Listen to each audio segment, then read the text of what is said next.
I'm sitting here in my car, a car rental, on a beautiful dusk evening in Kiryas Joel, my childhood village. I've been driving around trying to think of what I need to do as a YouTuber, as a vlogger, for my visit to the annual Hadluka, this big fire. I've never seen it before. It wasn't a thing when I was a child. I came to do a video about it. I come here to visit family. I'm going to come next week for a chasana, a wedding. It's not like I don't come, but when I come, I almost always go straight to whatever it is I'm coming for, a wedding, a celebration, my parents, and I just want to get back home right away afterwards. Now, because this is a specific trip for a video, I'm trying to push myself to think of it as a work project instead of a personal visit. But this is the place where the personal and the work is most intertwined for me, where it is almost not work at all, ever. And that's why I actually don't make videos when I visit family, when I visit, I think someone is trying to pass. Anyway, I'm sitting here and I'm pausing and I'm reflecting on the fact that it's near impossible for me to approach Kiryas Joel as a video project. I just enter a headspace when I'm here that is so meditative that I can't just take pictures. I can't take videos and think of what is the story, because I feel myself transported to that particular childhood, seeing the girls on the pogo sticks playing badminton, seeing them, all of them pause and stop and stare and wonder who I am and feel a sense of perhaps intrusion mixed with intrigue. It's such a unique, particular flavor that doesn't exist elsewhere. It's not to say that this world is perfect or terrible. It's not to say that it's a value judgment. It's just a particular flavor. And a part of that flavor is a tremendous innocence in childhood. An experience of a childhood where you step out of your house and there are a bunch of children playing outside and women are sitting around in a circle and talking. It's inexplicable to me to explain to outsiders what it means to grow up with this. I think there's something extremely charming, and there's a sadness to me about society today where that doesn't exist. I think in order for children to have what exists in Kiryas Joel, an entire ecosystem must exist where women have a lot of children. I had one child,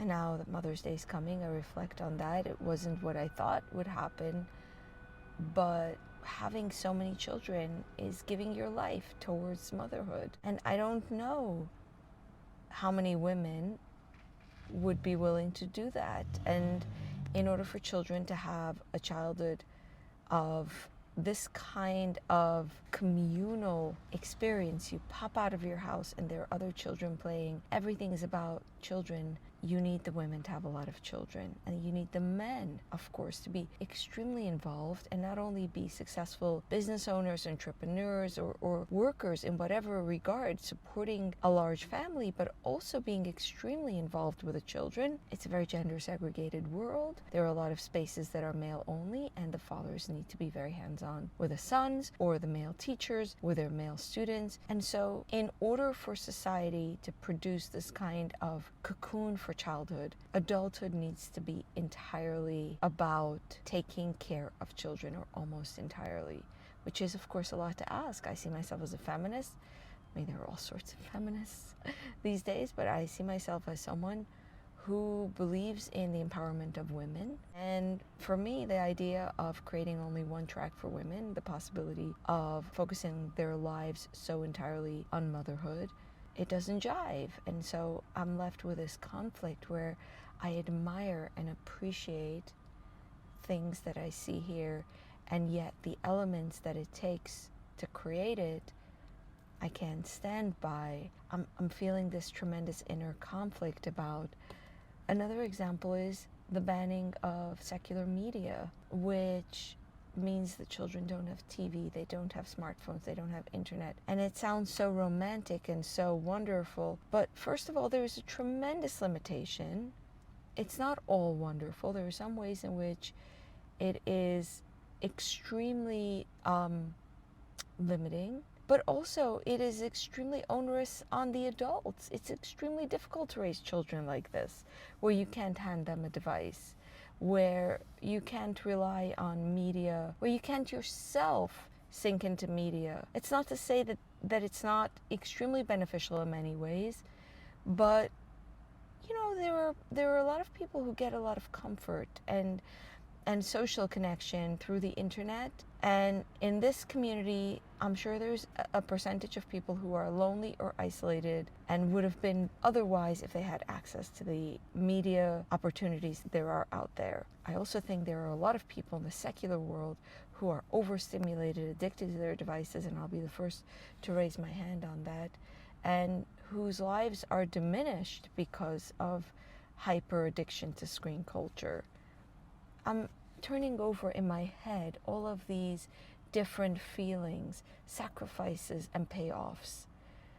And I'm seeing a charm in the payoff when I feel the feeling of the sweat of a young girl on her pogo stick, innocently passing the hours without being overstimulated, so enveloped with the real needs that a child has, the real needs for childhood. I think, looking back, driving around here, in many ways, I was gifted with a childhood experience that was enriching and gave me an opportunity to become a more vibrant artistic soul, which is how I see myself. It gave me space to become more complicated, more myself, more tortured in some ways, more baggage, and also more just growth of the self, which would have been flattened in a flowery, perfect, stimulated, structured Western world where the parents are setting you up with the best college, with after school programs, with your play dates, and so on. I think that makes the bud of the self smaller. Yet at the same time, I also think a community like this, which is so much peer pressure, so many eyes, can also make you smaller in other ways.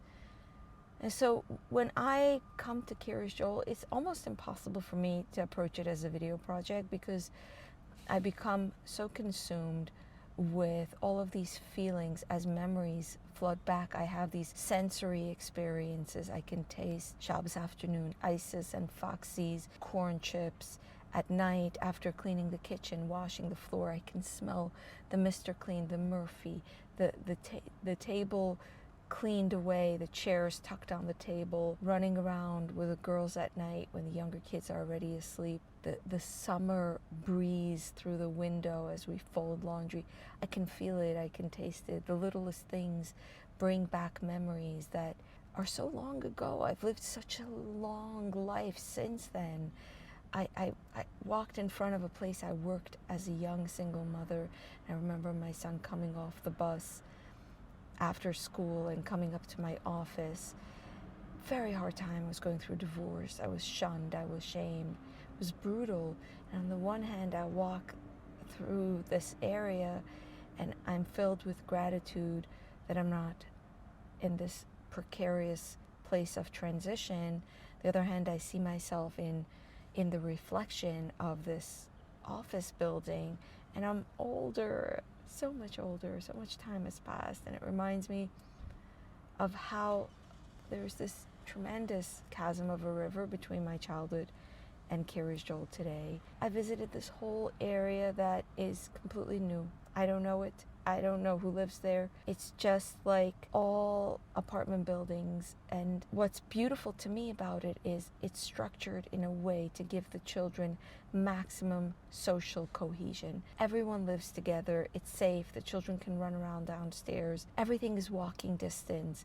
It's not spread apart. It's not everyone in little isolated bubbles, but it's also not apartment buildings like in my part of Brooklyn where no one is connected with each other's in apartment buildings. It's like true neighborhoodness, and it's the architecture, the design that allows for this communal experience to be. And I'm happy to see it. When I drive around and I see new neighborhoods that give children this kind of innocent childhood, I'm happy for them because I'm remembering my own happy moments. My childhood was not a happy one writ large. It was in some ways very tormented, but it also had a lot of innocence, and I have so many happy memories, and it makes me happy to see it come back in new areas, new places, new developments, stretching this bubble that makes the Hasidic community tick of unique architecture, school systems, an entire approach. It's not one thing, it's a whole system coming together, and I'm happy to see it exist, yet at the same time I understand it's imperfect. I'm not in denial about the issues. I think some children are having it horribly as I drive around. I'm just reflecting on the miracle of such a different way of raising the family than is structured in the host culture, secular culture, and what it feels like to remember it when driving around in this community. And I just decided take a little break as the sun sets and stop trying to see and think of where should I go to film, and just share my thoughts, and then go see my mom. Maybe I'll go see my sister who wants me to go teach her how to knit, which is the strangest thing. She invited me to come from Brooklyn to teach her how to knit. told her this, what? Who does that? You go on the internet and you learn how to knit. That's how I learned. I said, what's going to happen when I leave? You're going to forget. Then I thought, you know what? Actually, we can use her Canon camera and record it. Anyway, I'm going to go to the Hadluka and see what that's like. See what that experience is going to be like. Already I've gotten so many looks. I'm sure I'll get plenty. But that's my experience in Kiryas Joel.